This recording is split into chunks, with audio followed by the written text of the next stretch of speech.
motivation to create the business? Was it to come up with a perfect solution? Was it to make money, create a business? I think for me, it was most definitely to build a business. So to build every component, every facet of a business, you know, from your sales pipeline through to the product architecture, the product pipeline, then to build a proper infrastructure to actually deliver that product, have a customer service center. So to build a full business. Others in the company, so the chief technical officer and even the sales director, were more keen on, let's build the best world-class product. Where I was more keen on saying, you know, we have 18 countries with our product worldwide, we have 60 customers, and we are the niche player and the biggest player in our industry. That was for me, so it was always about the business. Yeah, and when you started, were you thinking already, I'm going to build this and I'm going to sell it? Or were you more, I go with the flow and see what happens? I think because of the time it took me to actually become an entrepreneur and to start the business, there was always an exit strategy of we will have to sell it at some stage, and we'll have to be able to acknowledge at some stage that we are probably not the team to bring this. We get to a plateau where we'll need to bring in some serious players to take it forward, and that's what we did. We became the market leader, yes, and we were snapped up by a company who said they wanted to fold it into their bigger offering worldwide. And you know, you have to recognize at that point that's probably the right thing to do. Yeah, yeah. So everybody has their different levels, you know, Yeah. and the person who can bring it to a multi-billion level company is probably the person that can most never start up a company. So that's how. For anyone that is a startup, that they have in mind that their plan is to build this company and sell it. Yeah, that's very important. Is there any tips, anything they should be thinking already before they start creating the company? What I learned from actually working in a startup which went public was that to put in your processes, and even if they're very sparse, to start them at day one. So say, okay, we're going to build this product, document the architecture of the product, document the languages used, have your code storage areas.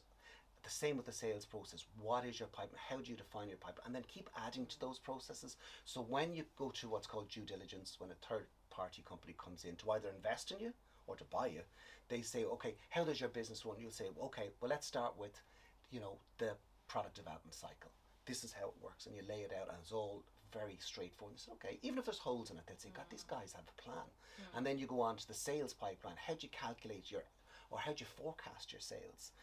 Might not be the most accurate way of doing it, but these guys have a plan. And the same with customer support and so on. So it's document very early on. It'll be sparse, and keep adding to that. And then what we did at the end, actually, just before we got sold, we went for ISO, and it was a very easy process because the ISO came in and said, okay, you actually have a process here. We need to flesh out the various elements, but it wasn't starting from scratch. And that gave us a huge advantage over somebody on other companies who just come in and they can't actually explain how the company works. It just works. It's really successful, but it just works. Investors and buyers want to see strong sort of processes. And that's what I would advise, to put in very early. Document everything. And document even where you want to go. You might never get to that point, but say this is where we're going to go. And for an investor, I think it's very important that when an investor looks at you and listens to you, that they believe you. And if you have a plan and you have an idea of where you're going and you express that, it adds huge value to you and to the investors. A little bit reassured, not just dealing with a potential genius or a potential inventor or whoever they are, but the guys have a plan. They know where they're going. That's great. So to have a plan, as they say, shoot for the moon, and shoot for the moon. Have a plan how you get there, you know. And that plan will change many times, and it will iterate, if not completely change. But at least at a particular point in time, when you're selling yourself, selling your business, as into even to a customer, the customer will ask you, well, how is this going to develop in the next 12 months? You have a plan. They mightn't understand your plan. You mightn't even necessarily, that plan's not achievable, but at least there's a plan, and they can say, okay, these guys have a plan to where they're going. And you're saying even if you change the plan. So is there any thoughts you have? When do you know that you have to change the plan? Well, when you get a setback. So that particularly, I mean, plans will evolve when customer in the business to business market that we were in, transport, we'd have a reasonably good product. The customer would say, oh, that's a great product, but we want to do X, Y, and Z. So that in that case, the development plan may change, and you have to assess, just because this customer wants it, how do the other customers react to that? So as part of devising that plan, you'll ask your existing customers, customer X is looking to do this. Would that be of interest to you? So that's how you build that side of the plan. Yeah. If you have a major setback, this didn't fortunately happen to us, but it happened in a previous company I was working with, where their flotation, their IPO failed, and they revised their plan by saying, is the market that we're selling into, which at the time was telcos, is that a market we want to continue selling into, or can we adapt our product to go into a much more stable market? And in that case was financial services. Ironically, that went bust 8 years later. But that was a huge adaptation of the plan. How do we apply our existing structures and products and move to a different sector? That's quite extreme. Yeah. And as a result of the dot-com failure. But still, it was very wise of them to be able to do that. That's a very difficult process, and they succeeded in the end. Yeah. Tell us how to set up a business. Okay, so let's go past the concept phase or the idea phase, and you've actually have an idea, product or service that you're ready to bring to market. And the first thing is the first major milestone. It almost has the sensation. I've never had the sensation of winning a lottery, but I would imagine it's something like that. And it's getting your first customer, because when you have your first customer, your customer believes in you. Somebody actually believes in you and has paid you money for that particular offering. Yeah. And I think that's a momentous moment. Now, having done that, you then have to realize very quickly, how do you deliver that? How do you meet those expectations of the customer? And that becomes a whole different process. But now you have a real business. You have a customer. And very soon, if you have the right customer, and those customers are really innovators in themselves or entrepreneurs in themselves, and they're actually termed product innovators sometimes internally in their own organizations. They have a concept, they have an idea of how this will really improve their organization. And they like your concept, and they see that we could take your concept, adapt it, and it would meet their goals within their organization. And they typically do that. And if you succeed and deliver to that customer's expectations, they invariably take on your sales process role. They will talk to other peers in that industry and say, look what we've done here with, in our case, Nixala. And industries, all these people typically have peers in other industries. They know them, they meet them regularly at conferences and so on. And then you get a second and a third customer, and then very soon after, about 3 or 4 customers, competitors start to emerge. And that's a frightening prospect in its own right, because competitors, they look and they say, okay, it's this relatively small company, it's 3 customers, but they're not getting into my customer base, and they try to block you. Okay, and they try to block you by saying, typically, they're very small. That's not going to work with the innovator type within the company, because they know you're typically small and they want to grow it with you. Yeah. But it'll certainly work to inhibit you progressing in new companies. And so that requires a lot of work to overcome that, and it takes you a lot of research into who those competitors are, so you can say, that's fine, but they don't do this, and we can add on to what you have with them. So and they will try very, very hard to block you, but you just have to overcome that, and you have to be confident, and you have to typically try and work with them, and it's very difficult to do that. And sometimes you're forced to work with them. A customer will actually say, no, we're buying from Karl here, and so we want you, the competitor, to work with them, and it's sort of an antagonistic relationship, but it gets you another customer. Yeah. And then at that point, if we were talking earlier about having a plan for all aspects of the business, then you have to have a competitor section in your plan. You have to say, who are these people? Start doing a tremendous amount of research, and that's hard because you're also building a product, you're trying to get new sales, you're trying to manage the customer's expectations of a product that may not fulfill those expectations yet.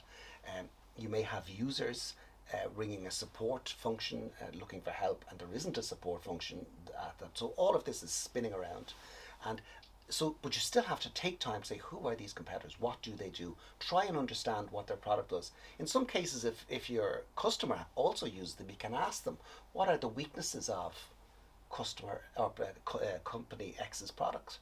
And they'll tell you, it doesn't do X, doesn't do Y, doesn't do Z. Document that. So when you're at a sales pitch, and invariably you'll be at a sales pitch and they'll be at it, and people say, why are you different? And you just list, and there you go, and so you have it. And going back to when an investor is looking to invest in you, or whether you're going to sell the company later on, or whether you're going to do a product pitch or a tender, people want to know, how do you differentiate yourself from your competitors? So that's very important that you know that, and that you have that documented. And it's not, oh, well, they're very big, they wouldn't be as nimble as us. That doesn't really wash. It's, they don't do the following, we do the following. We don't do what they do because we don't think it's necessary. Yeah. So I think it's really, really important to understand. And then suddenly your customers are building up, and then you really are a recognised name within the marketplace. And in our case, a recognised name in the rail sector, so it's very small, not a household name. Your household name for train buffs. But they will know who you are, and they will invite you into tenders that you may not win, but they feel they have to because you've become a known name within that segment, all because it starts with having a customer. So I would say, and I learned this actually in the Hothouse program, which is a sister program of GROWTHhub, is to, don't stay in the back room if you're a programmer coding away until you have the perfect product. Because when you get there, guess what? Something else has evolved and is better than you. So get out there and sell yourself, your concept, and your idea. That's the main. Pick up the phone if you have to. Send out emails. Do some Instagrams. Do what you have to do, but make sure people know I'm person X, person Y. Yeah. This is what my concept is, and this is how I'm going to deliver it. Yeah. So it all goes back to that. Don't be afraid to actually hit the marks, because you'll never build a business otherwise. Yeah. So customers are key. Customers are key, and then pivoting. Yeah. One thing, I was involved on the Hot House myself with the New Frontiers program, coordinating, and one thing that comes across with a lot of startups is the customer validation. Yes. It's something that we tend, in general, to leave till the last minute. Yeah. But obviously, that's not the strategy to have, because you might have spent too much energy, too much money to develop the product or the service. So my view on that is, if we can get it's difficult, but if you can get a customer involved very early, and that may well be a joint development project.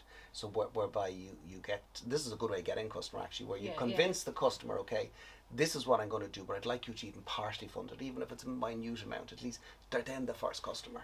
They paid us to do this. And I think that's really important. But there's absolutely no point in building it on your own without the person who's going to use it at the end having an input.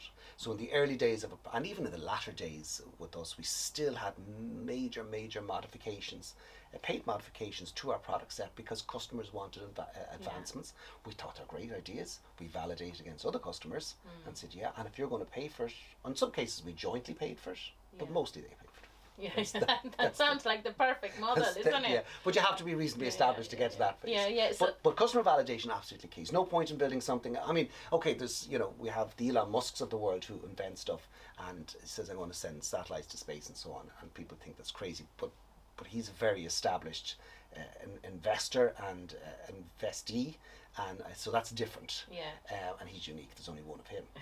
But for everybody else, at the end of the day, you're selling a product or service into a market, and you should definitely get the market feedback. And then when it comes to pricing, any that's it. Is it go the highest you can and see if anyone says yes. Well. When it comes to it depends. Okay, so I mean, there's plenty of pricing models. You can do your cost benefit analysis and your cost price point if you're in sort of the commodity business. If you're in the business to business, there are things like tender rules. So you may want to do some prototypes that fall under the tender thresholds, and then a lot of the time you can determine at that point how much the customers have in their budgets. We were sort of very high end business to business, so it was large ticket items. And a lot of the times you work out with the customer what the spend is. It can't be largely different than others. And then of course you'd have your day rates, and your day rates would be marked against your more established competitors, and you would discount from that. So you'd be 20 or 30% less than that, depending on the stage of your development. But a lot of the time is working with the customer, understanding the legalities of tender rules and never breaking them, obviously, and then understanding what the overall budget is, and then understanding what the contribution would be from you. So if you have to do a project for X with your product in it, but there's a huge amount of manpower required to modify that to suit them, you have to estimate that, because the last thing you want to do is sell something sounds great, and then you've 100 people working on this for 3 years, and you realize, oh my God, I've made a massive loss, and all your other customers are affected by it. So that's the sort of but a lot of it is an element of calculated luck. Calculated luck. Calculated estimation.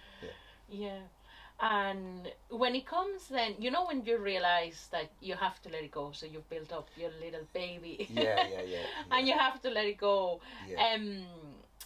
Any thoughts on that, from a person perspective and from a business perspective? Okay. I would say it's a hard decision. It is a hard decision, and most of the time you don't want to do it. And most of the, well, firstly, it is your baby, and it's very hard to be objective. And even in the earlier stages, when you're making decisions, you need to somehow stand back and look objectively, and that is this best for the shareholders, which invariably are you and maybe your colleagues and the staff, is it best for the business, or is it just too much hassle for me? And a lot of times it's too much hassle. So so you have to be sure that you don't use the too much hassle and keep going.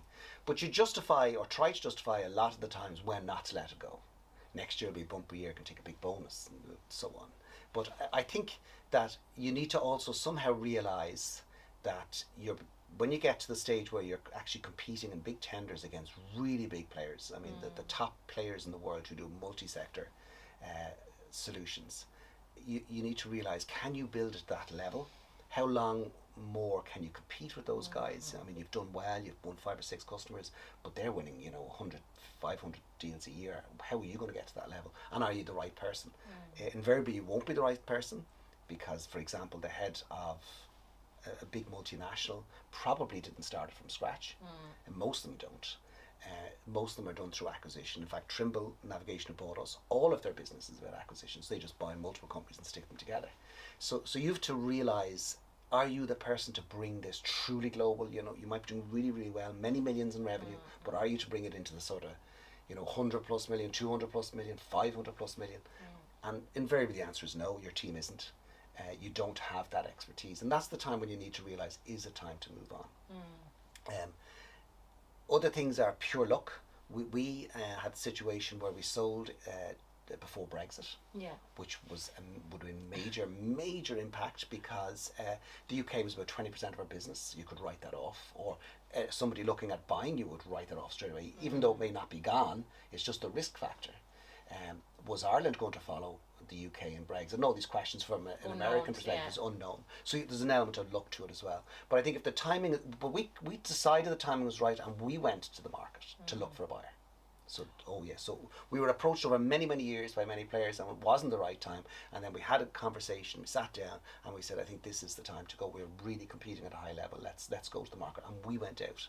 And there was huge risks to that, because your customers can find out. Yes. Your competitors know. Find out.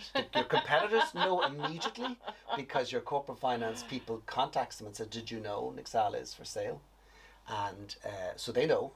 And then they tell your customers, and then your customers get nervous. So you have to manage that process. It has to be very quickly done and very discreetly done, but it's a difficult process. Yeah, and again, I presume a bit of luck is part of it. But a bit of luck, a bit of luck, but having everything in place. So in our case, they did the due diligence process as part of the part of the acquisition process.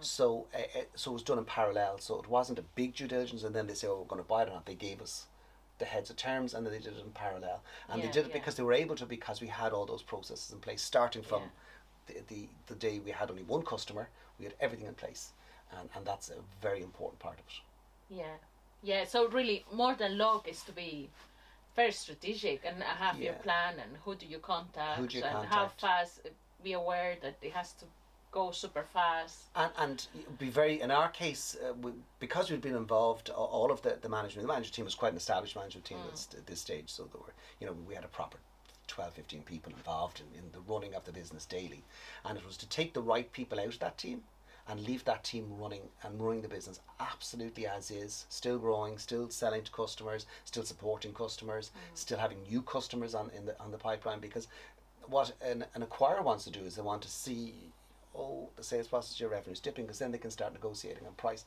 So we were very adamant that there was 1 or 2 people involved in the sales process at most, and with our corporate finance people, which were external, and let the business run. So as we were doing the negotiations, doing contracts, doing due diligence, new sales were coming in, new customers were coming in, new countries were coming in. So it was all building to the program of, wow, this is a really good company, we need to buy it now. So that was very important. A lot of companies have fallen into the trap of moving everything into making sure the sales the acquisition process works. So they have their sales, top salespeople doing presentations constantly to the investors or the acquirers, and that will really have an impact on your business. So you cannot do that. Of course, and the customer gets impacted because they don't get the service. And they don't get the service. And at the end of the day, the person who's going to acquire is going to talk to your customers. Yeah. They're going to ask your customers, is this company really worth working with? Yeah. Is it worth buying? So you have to make sure you're with your customers. Yeah. No, that's excellent, Karl. And then for anyone that wants to have a business, grow a business, but they don't know what to do. Not what to do as what steps to do, if not which idea to work on. Or they've no idea, any ideas of how to come up with ideas or how to come up with good business opportunities. Well, that's the most difficult thing, because that's where the inventor comes into it. So we didn't have a concept per se. We just felt that there was a set of sectors that were generally not impacted by the high-tech.com failure, that were pretty stagnant. So banking, transport, and manufacturing was on the decline, so we didn't really target that.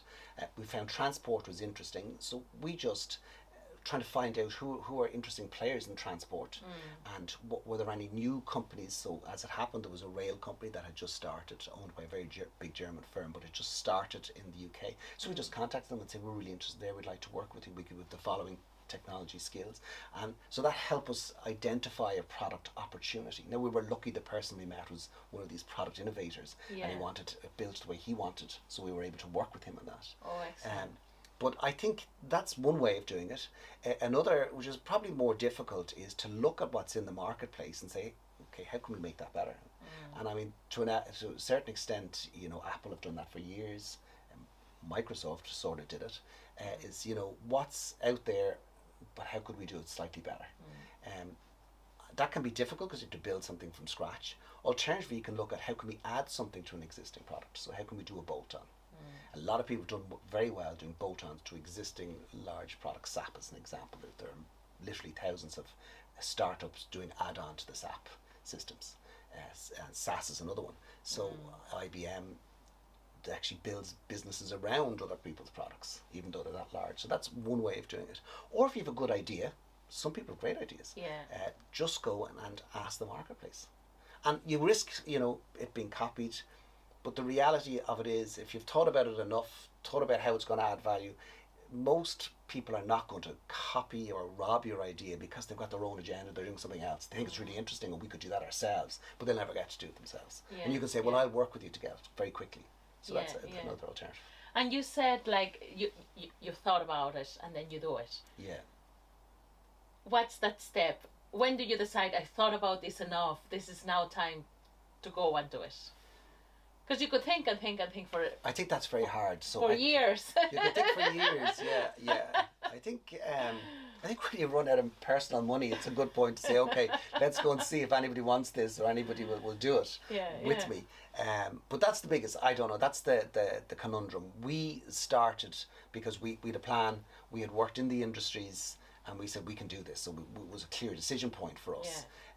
And we were very established in our own, in other companies, so we salaries and so on, so you know we could afford to take a few months off to see if this will work. It's more difficult if you don't have that sort of financial wherewithal to do it. But I'd say if you're confident it can be done, then go straight into it. Yeah. So put a timeline and put a commitment. And if you say, I really think I can do this, at that point, if you say I really think I can do this, then do it. Yeah.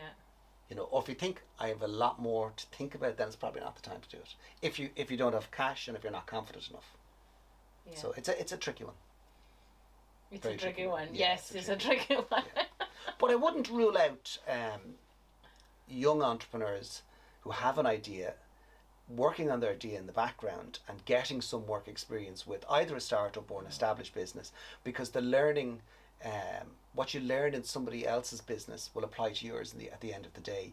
I mean, when I left after my PhD, I had a lot of knowledge in technical consulting and programming and so on, but I didn't know how business ran. And that's why I decided, like, how do I do this? Like, what does accounts do, and so on. So I actually worked in established business to try and get that knowledge, and I did thankfully. And also avail of some of the Hothouse program was fantastic for helping me.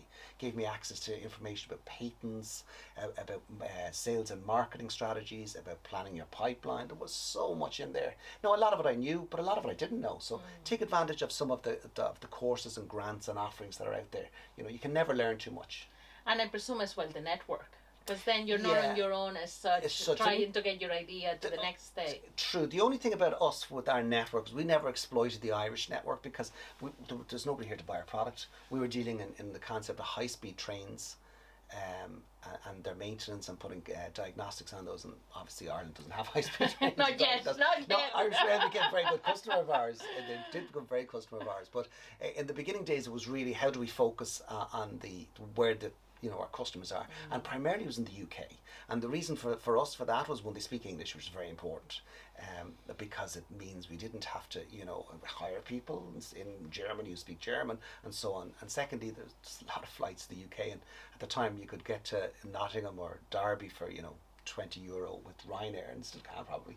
And so I would actually get to Derby quicker than my customer would get from his house to the office. Yes. So I'd be there waiting for them. So that was a very important one for us. So the network didn't really apply, but we did exploit the network in the UK, and then we were lucky to internationalise that from the UK because Eurostar became a customer of ours, and then the Eurostar is half owned by the French, and then they all talk, and then the French, and then we got SNCF, and then SNCF was working in Germany, and so on.